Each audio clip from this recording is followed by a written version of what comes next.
वाशिम शहरापासून जवळच असलेल्या फाळेगाव इथली बहुतांश जमीन कोरडवाहू आहे।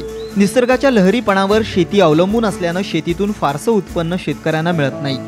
त्यामुळे गावातील शेतकरी वाशिम शहरात छोटी मोठी नोकरी करून आपला उदरनिर्वाह करतात। याच गावातील नारायण भिमटे यांच्याकडे 9 एकर कोरडवाहू शेती आहे। त्यांनाही शेतीतून फारसं उत्पन्न मिळत नसल्याने गावातल्या इतर शेतकऱ्यांप्रमाणे त्यांनीही कापड दुकानात नोकरी पत्करली। नोकरी करत असतानाही त्यांच्या मनात शेतीविषयी आकर्षण होतच। साम टीव्हीवर ते ॲग्रोवनचं बातमीपत्र नियमितपणे पाहत असत, तसंच दैनिक ॲग्रोवन वाचत असत। मात्र एके दिवशी त्यांनी साम टीव्हीवर वाशिम जिल्ह्यातल्या साखरा इथली शेळी पालनाची यशोगाथा पाहिली।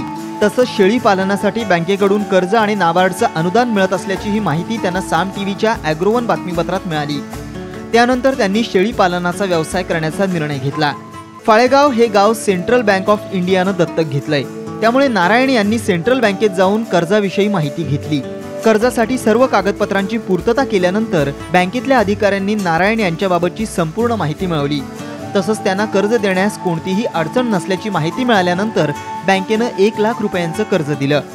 बँकेनं दिलेल्या 1 लाख रुपयांच्या कर्जात 95,000 रुपयांच्या 20 बकऱ्या, 2 बोकड त्यांनी खरेदी केले।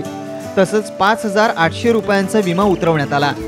नारायण यांनी स्वतःकडील 75,000 रुपये खर्च करून शेळ्यांसाठी शेडची उभारणी केली आणि फेब्रुवारी महिन्यात शेळी पालनाचा व्यवसाय सुरू केला। अवघ्या 5 महिन्यात त्यांना 12 पिल्लं मिळाली आहेत। नारायण भिमटे यांनी सुरुवातीला अर्धबंदिस्त शेळी पालनाचा व्यवसाय सुरू केला। मात्र त्यानंतर त्यांनी मुक्त पद्धतीनं शेळी पालन सुरू केलं।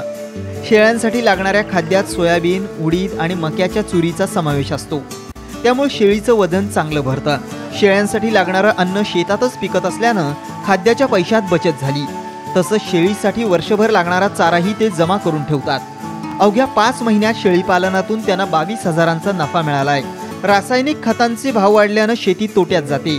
मात्र नारायण यांनी केलेल्या शेळी पालनामुळे शेतीसाठी चांगलं लेंडी खत मिळतंय। त्यामुळे रासायनिक खतांच्या खर्चातही बचत झाली आहे। त्यांना 5 महिन्यातच 3 ट्रॉली लेंडी खत मिळाल्यानं त्यांना यंदा शेतीतून चांगलं आर्थिक उत्पन्न मिळणार आहे। शेतीला पूरक शेळी पालनाचा हा सर्वात मोठा फायदा आहे। नारायण यांनी बँकेचा 12,000चा हप्ताही फेडलाय। तसंच त्यांची कष्ट जिद्द पाहून त्यांची फाईल बँकेनं नाबार्डकडे 25,000 रुपयांच्या अनुदानासाठी पाठवली आहे। शेळी पालनातून हमखास आर्थिक प्रगती साधता येते।